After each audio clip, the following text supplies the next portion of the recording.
Hello and welcome to the 495. I am your host, Doug Sparks, editor-in-chief of Merrimack Valley Magazine, here for the first time live from my garage, which if you've seen the May issue, you've seen a picture of my garage. This has been my makeshift office since the pandemic started. And this week I'm doing it live from here because my daughter came down with a fever about 4 days ago. And we were told we should consider self-quarantining. The fever lasted about 2 days. We were very concerned. We made plans to do the show remotely then. And now she seems perfectly fine. She had a rough night and a little bit of a sniffle. We were worried that it was getting worse. And then the symptoms resolved. Everybody else in the family seems fine. But we had already decided to do this live from the garage. So we're going old school for me. And I'm out in my old garage and ready to go. Lou, how you doing? Very good. This is like a behind the scenes at your normal Facebook Lives in the garage there, and Yeah.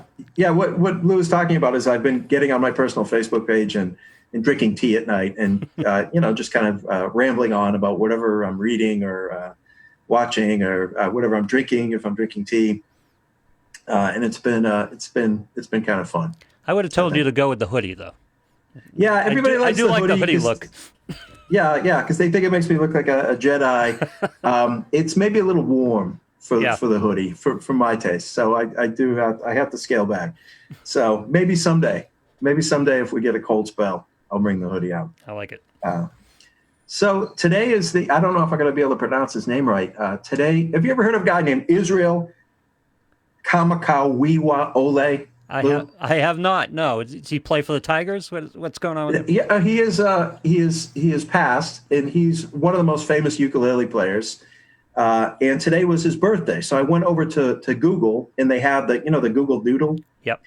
They have Israel. I'm just going to call him by his first name, and a little tribute to this guy. You've heard him before because he does that very sweet kind of lilting version of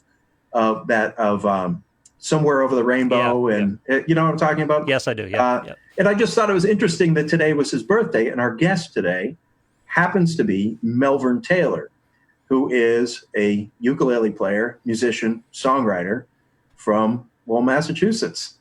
Nick, Melvern, can you hear me? Yep. Yes, I can. Oh, there we go. Yep. Did you know today was that guy's birthday? I did not. Yeah. Do you listen to his music? Do you know anything about him? I've heard him. I've heard him before. Obviously, when I got into the uke, like 20 years ago, I listened to everybody. Yeah. Good stuff. I think he played a tenor uke. He's big, popular. Popular in Hawaii. That's all I know about him. Yeah. You were into this. I mean, it's become. People say it's become a little bit trendy to play the ukulele, but you've been playing ukulele for a long time. What inspired you to get into that instrument? It was sort of a lot of things. So, certain songs like "Help Me, Rhonda," I always has that ukulele part in it, played by Lowell, and then song like "Raindrops Keep Falling on My Head," even though I don't think it's actually a ukulele, but it always sounded like one. I always liked the idea of it. And when I was in high school, so I graduated in high school in 1989. When I was in high school, I asked my dad to get me a ukulele for Christmas, and he went to a music store and they didn't have one. And so they sold him a mandolin, Yep. which is like not at all the same. He did the best he could.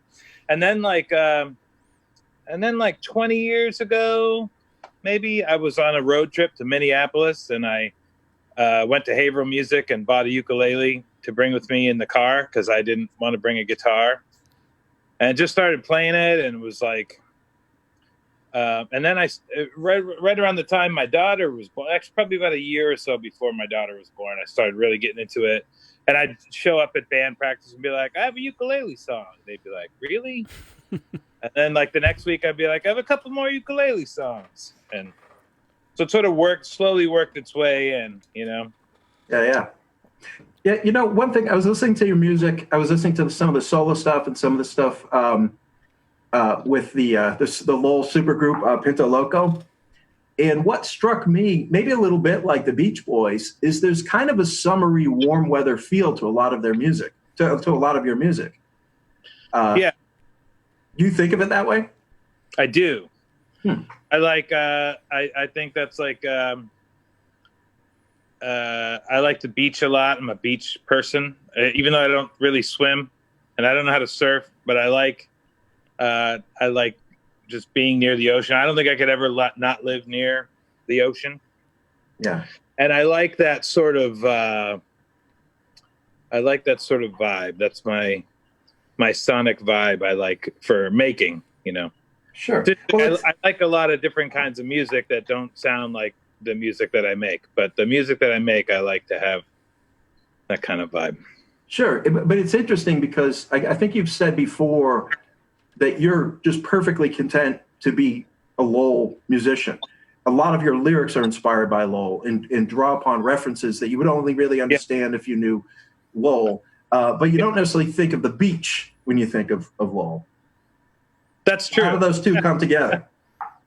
There are elements of the both of them. It's funny.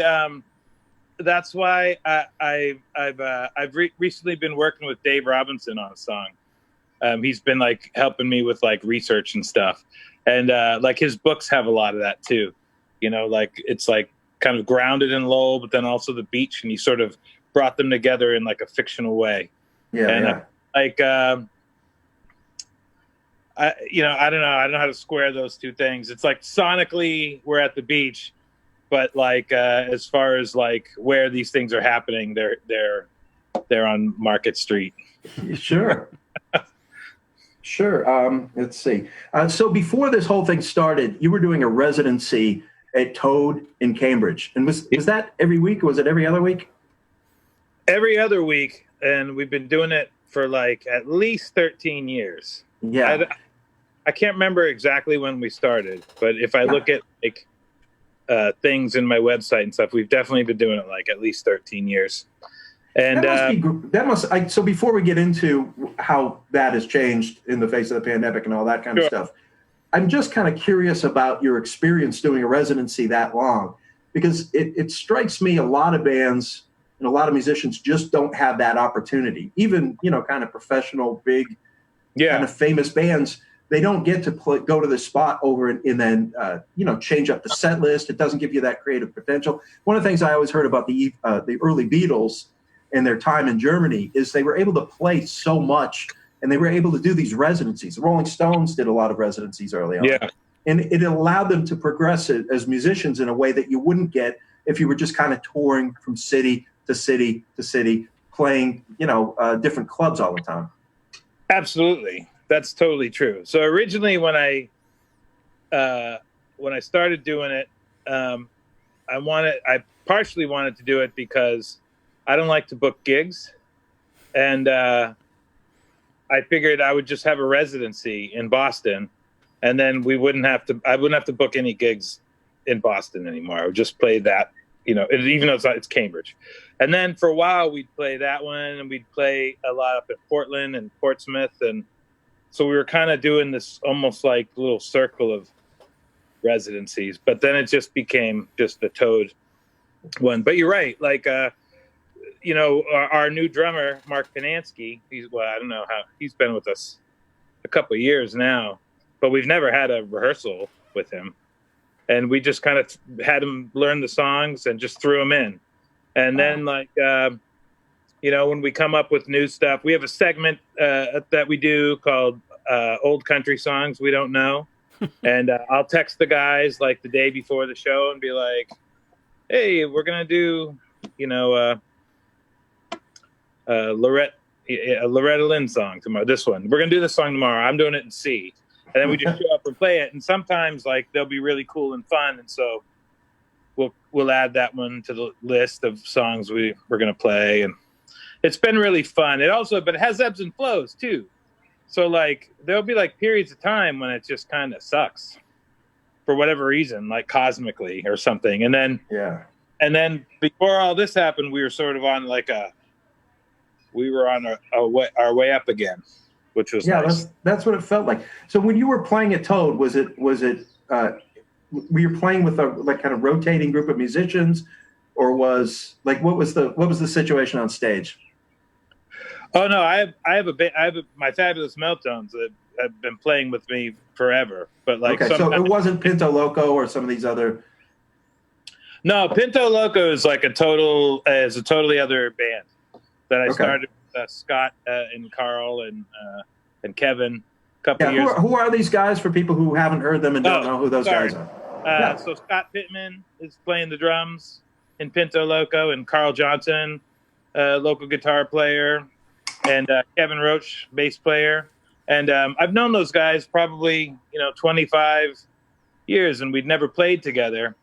And all the Meltones all play in other bands. And when there was one day, it was like a couple years ago, 2 or 3 years ago, I was like, I want to be in another band. Like everybody else gets to go do other stuff. I want to do other stuff. And my son had gotten into guitars, so I was like going out and guitar shopping with Emmett a lot. And I was like, man, I want an electric guitar and I want to buy an amp. And it was just fun, just something fun to do. It's like a new kind of music for me to write and play. It's like all electric guitar. It's like garage rock kind of. Yeah. So, and, definitely very summery. And if people want, you can go to your streaming service and listen to them. Yeah. What was the name of the most recent record? It's called Greatest Hits. Greatest Hits. Right. I was listening to it in the shower this morning. Oh, good. It's perfect for today. I mean, this is Pinto Loco weather, right? If you want to know what the album sounds like, look outside your window. That's right. That's what I felt like. Yeah, we all ordered some matching pink jackets from China, and we were up and running. We actually are working on a web, a half-hour variety hour show that's going to be out on the web soon, just for fun. So you're I mean, one of the things you're known for is as a songwriter and a lyricist. When you come up with something, you come up with it as, oh, this is something I'm going to do solo. This is something I'm going to do with a band. How do things get delegated in that way? Are you writing? Well, I mean, for years, it was all I did was write for the Meltones.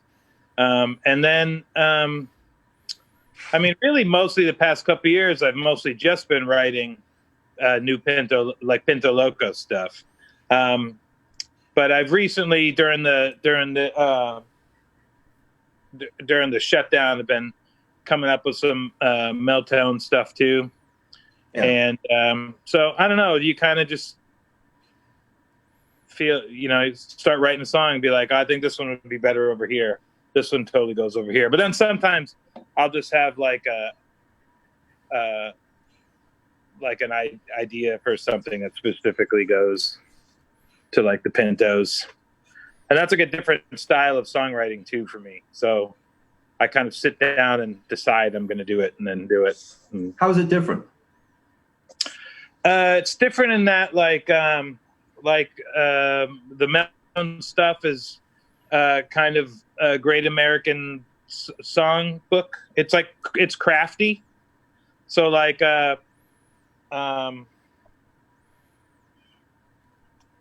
songwriting is a craft. It's like building furniture or any other kind of crafty art. And I'm not the most articulate guy in the world, but it's a craft. And like a lot of the really great songwriters, like Neil Sedaka or Irving Berlin, it's like a fine piece of furniture, and all the pieces fit perfectly. And so with the Meltone stuff, I sort of approach it that way. Like it's like traditional. It's like traditional American songwriting. And then with the Pintos, it's like classic rock based stuff. So you come up with like a guitar riff, or sometimes I'll just a friend of mine writes songs based on like a title.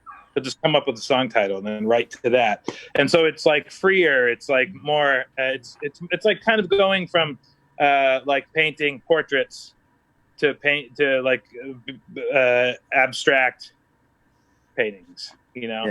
That's the best way I could describe it.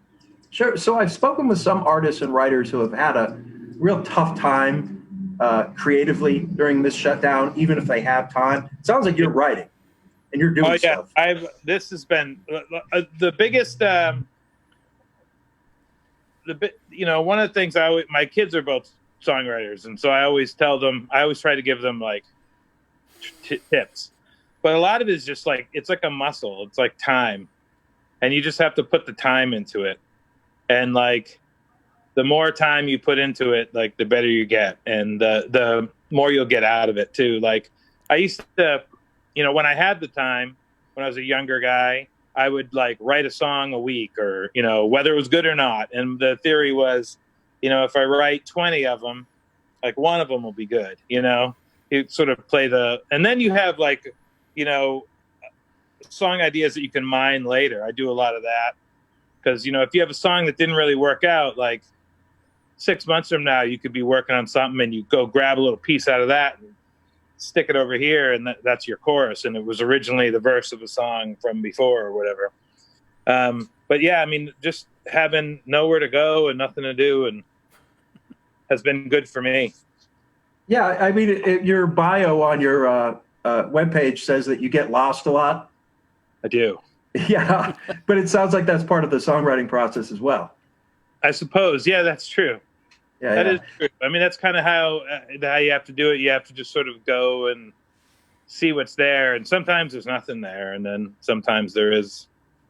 Yeah, how are you recording all this music? Are you putting it on like a 4-track? Are you recording it in some way like that, or you're just writing it down? Like, how do you record these scraps that might turn into something down the road? So I used to record them all onto my phone, and had just like voice memos. I have like a phone full of voice memos. That's not a great way to go, because when something goes wrong with your phone, you lose a bunch of them. But during the pandemic, once I realized like I was going to probably be stuck inside for a while. I had like some health stuff. So like, even like when everyone else is kind of going to start venturing out, I'm going to probably wait. So I'm going to probably it's going to be a while. So I got some, like a little recording device. And I think the plan is that I'll record like vocals and guitar tracks and send them to the other guys, at least so we can learn new stuff, because we can't practice. We tried to figure out ways to practice remotely, but you can't because of the lag time. Supposedly there's this program that I've never actually talked to anyone who's used it, but supposedly there's not any lag time, but you have to be able to plug into the modem directly. Maybe that's a longer answer than you're looking for, but yeah. So now that you're not doing the residency at Toad, what have you been doing performance-wise? So I've been doing an online residency at Toad. So I was doing every other Thursday, 7:30 to 9:30. And so still every other Thursday, 7:30 to 9:30, I play on my Facebook page and play songs, take requests. Yeah. Do what I can. Now, at least it's like, at some point you were asking for donations to support the staff at Toad. Is that still happening? I started with the staff, but I think they're like probably, and then I've done like last week, I did Budget Buddies, which is like a local organization. I don't know if you're familiar with them, but they help women and girls, get a leg up and get out of bad situations, and give them the tools to better themselves. That seemed like I go for walks through the city with my lady, and I don't know, it came up about how during this time, in fact, I saw a thing on TV today, during this time, domestic violence is a real problem because people are just stuck inside. And I got bummed out about that and thought, well, maybe we can raise a little money for that. Sure.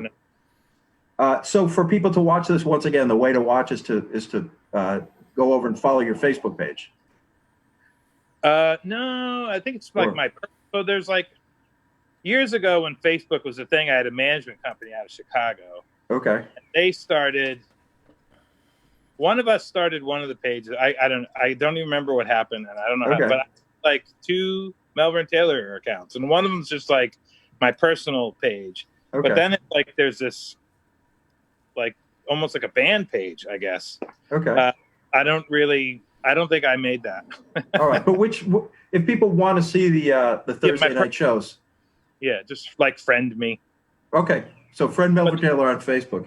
So I'm going to do something different right now that I haven't done before. Okay. And we'll see if it works. Maybe like improvising a song that you've never played before.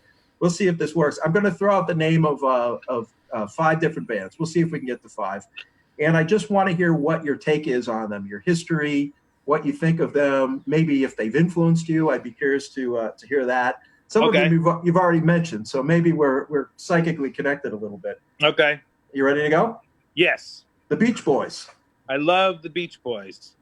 They're like one of my earliest loves. We used to go to my cousin's beach house at Hampton Beach as a kid, and my older cousins had like Spirit of America and Endless Summer, and I think they gave us Endless Summer. I don't know if you remember. I don't know how old you are, but with that summer, when Endless Summer came out, that compilation, it was like huge. Like every house in the world had that album. It was like the soundtrack of my childhood. It's such an amazing collection, and I love their all those early albums. So like everyone talks about like Pet Sounds and stuff, and this is going to start a big argument. But Pet Sounds to me, this is like a Brian Wilson album.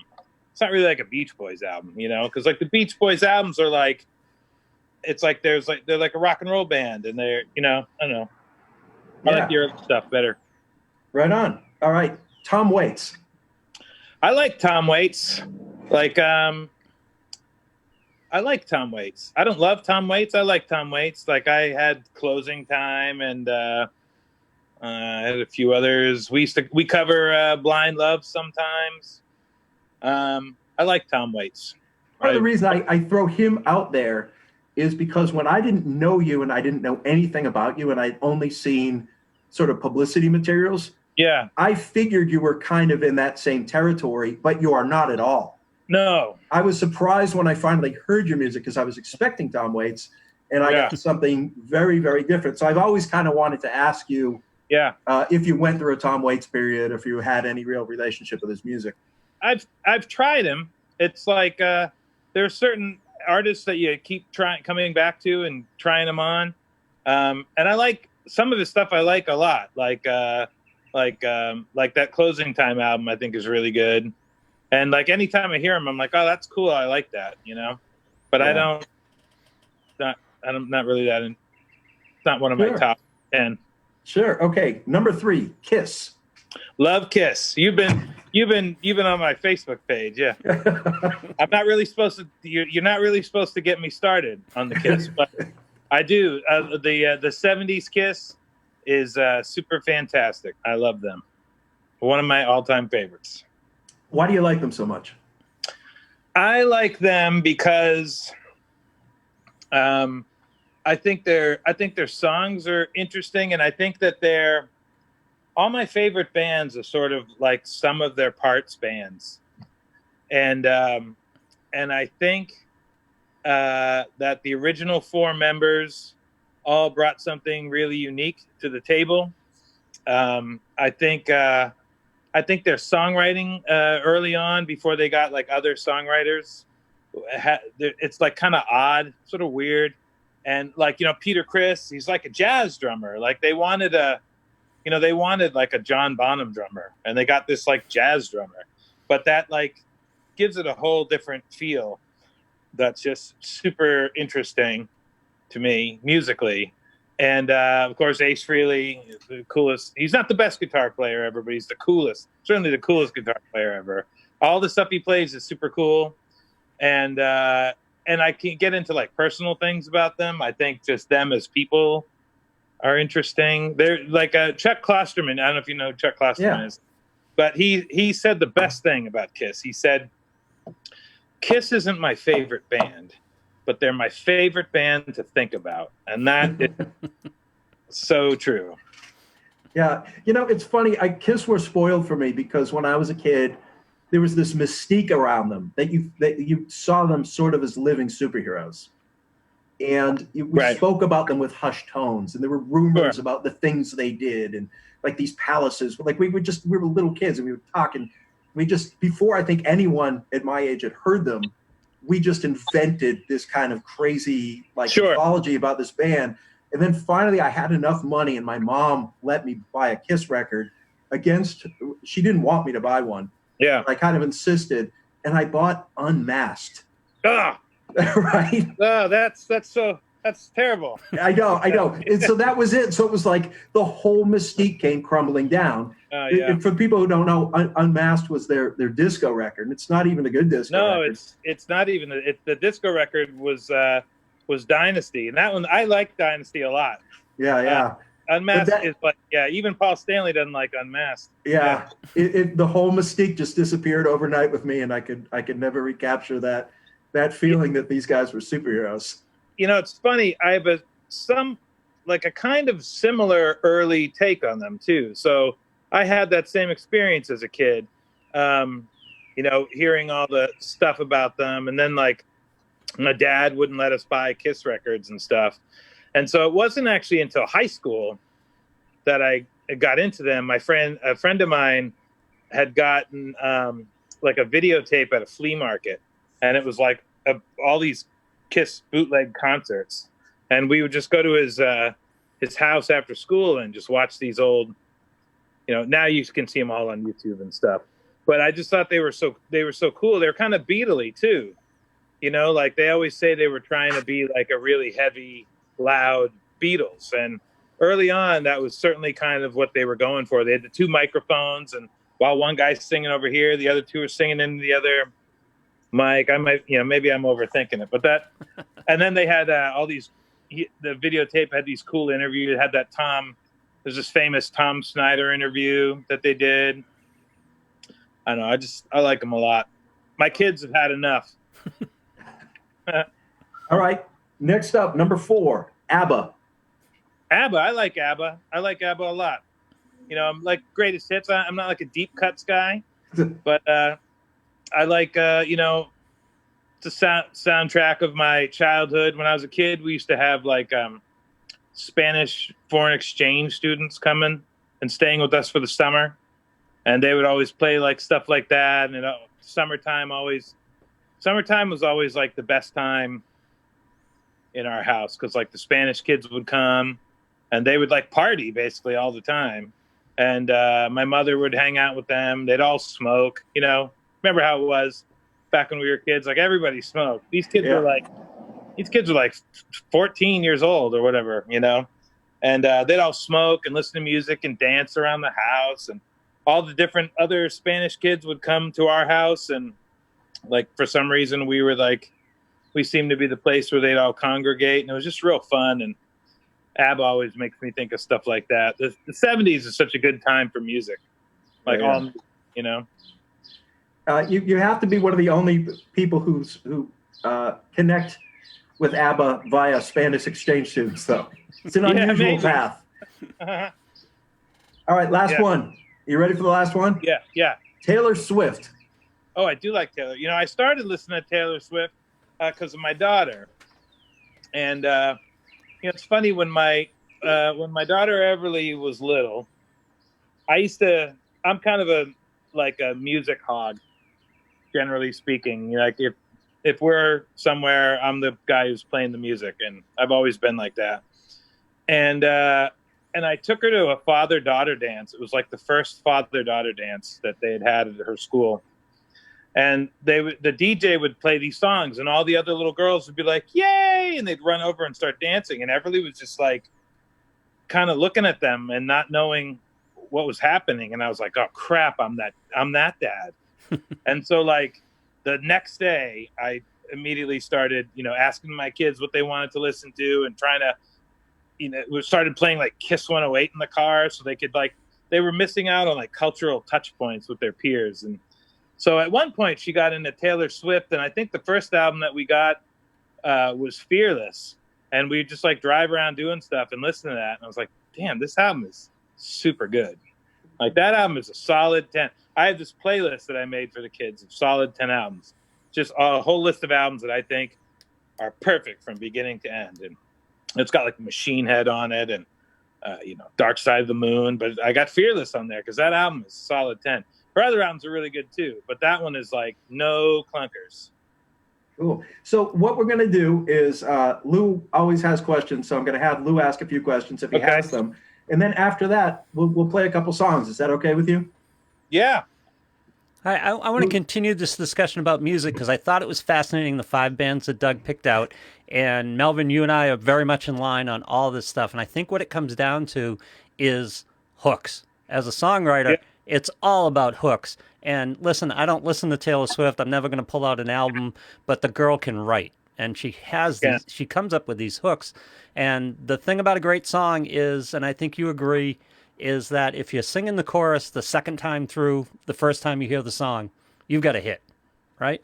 Yep. Just get the hook in. So when you sit down and write a song, you're a guitar player too. So when you sit down and you're going to write a song, do you search for the musical hook, the riff? Do you search for the lyrical hook?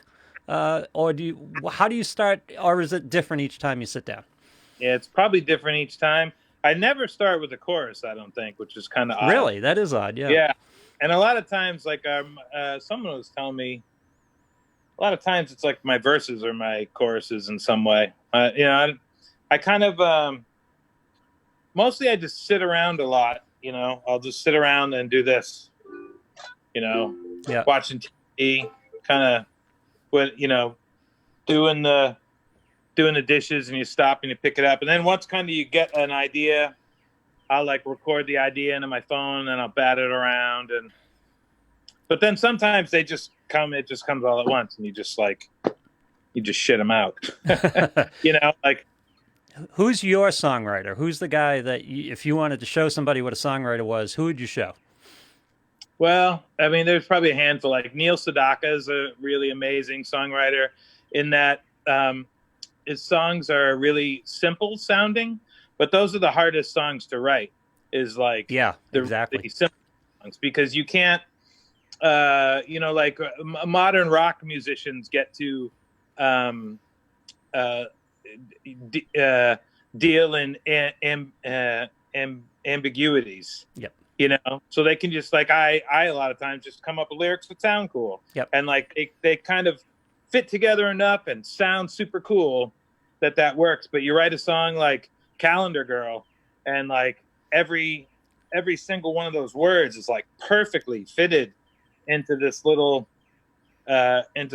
little piece of music. And I like Leonard Cohen a lot, which is totally different because he doesn't really write hooks at all, but his songwriting is just super beautiful. And yeah, I kind of lean on the pop end of rock, so Tom Petty's my guy. And the thing about Tom Petty is Tom Petty could always write a simple song. He has some great songs that are just so damn simple. And the other thing about Tom Petty is best bridges in the business. Nobody writes a bridge better than Tom Petty. That's right.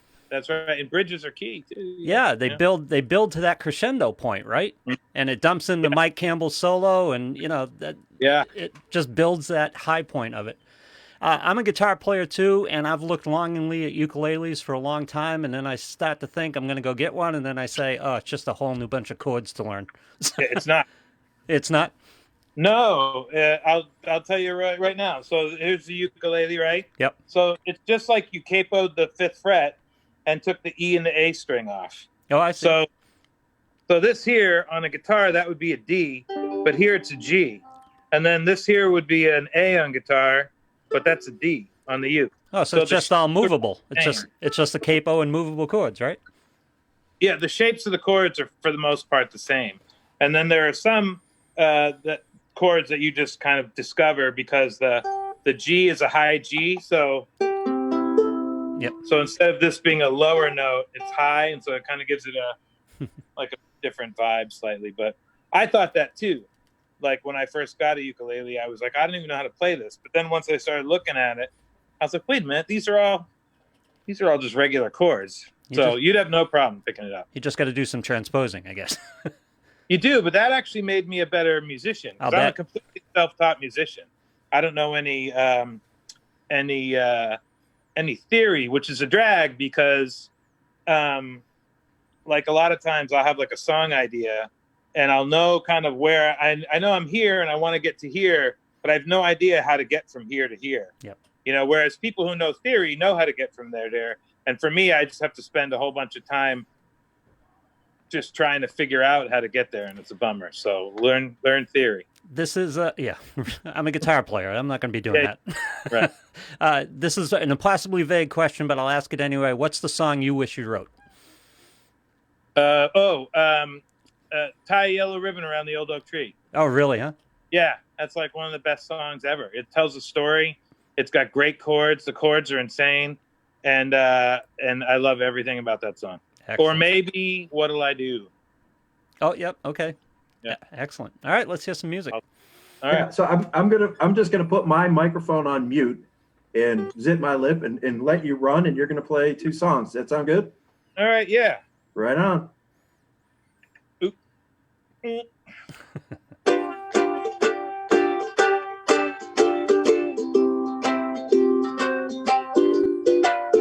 Sleepy eyes, don't close your sleepy eyes.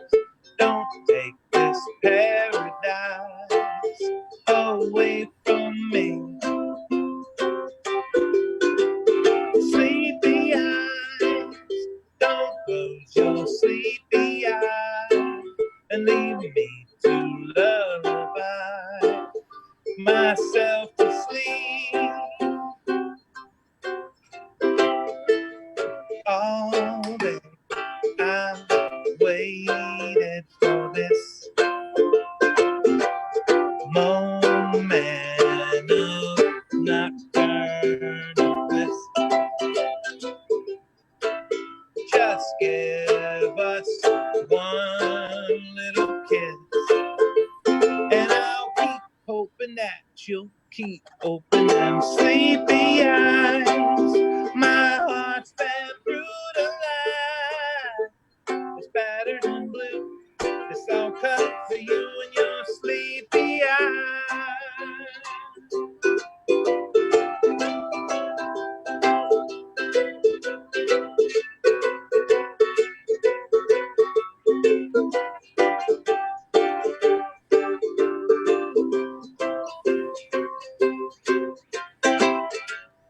All day I waited for this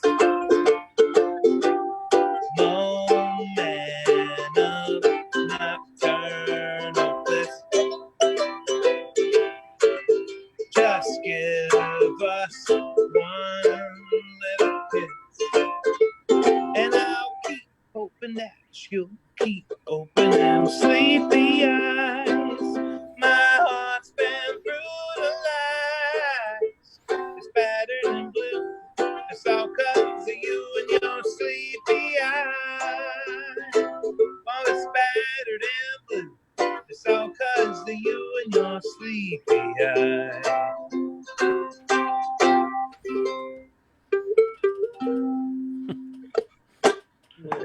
All right.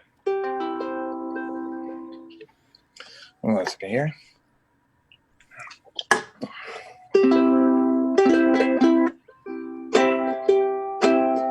Middle Street.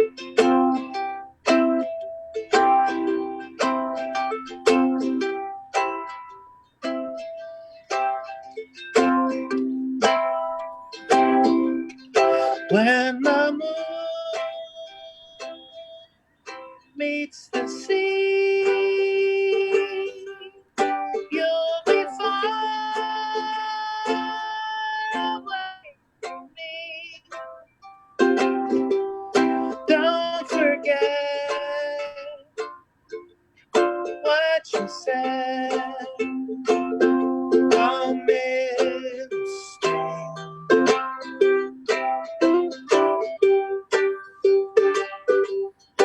If your head comes undone in the warm California sun, I'll be here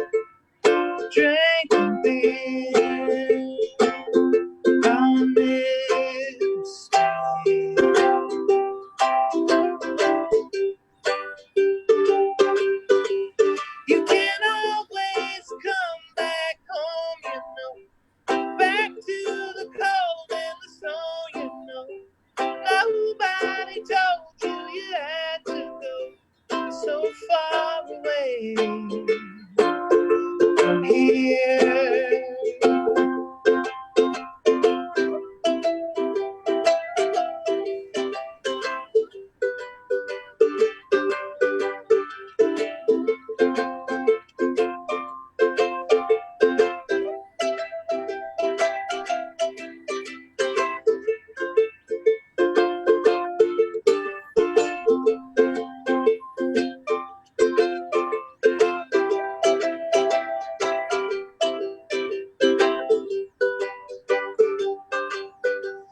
You can always come back home, you know, back to the cold and the snow, you know. Nobody told you you had to go so far away from here. And when the moon meets the sea, you'll be far away from me. Don't forget what you said. I'll miss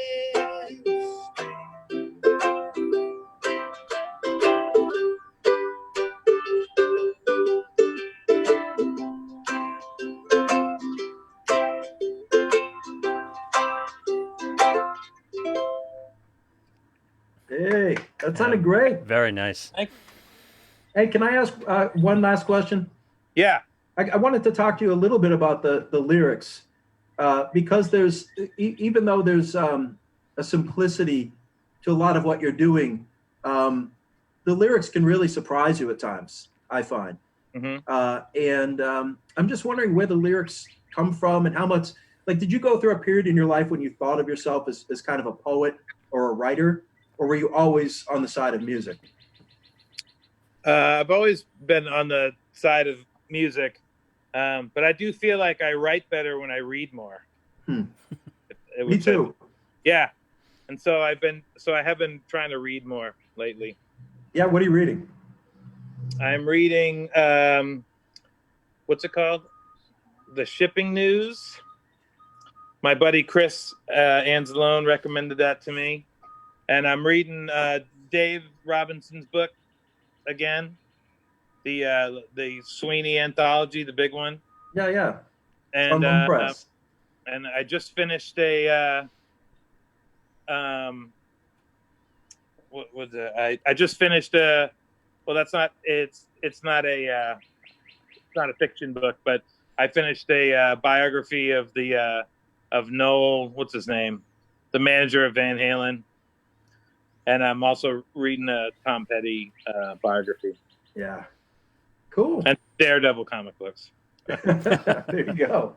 Hey, that was really great. I'm so thankful you came on today, and it was just perfect weather, and the music sounded good. Yeah. Good. I hope you, when you start getting gigs again, like live gigs, I hope maybe you'll come on again.